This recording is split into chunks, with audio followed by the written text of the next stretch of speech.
Pag kinulose nila yan, kamatay mag-close yan. Pag hindi na-close, babaka sila dyan.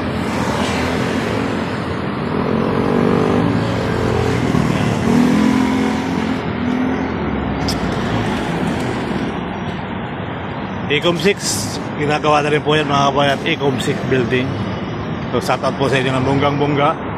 Tuloy-tuloy ang buhay, tuloy-tuloy ang life. Alright? Yeah.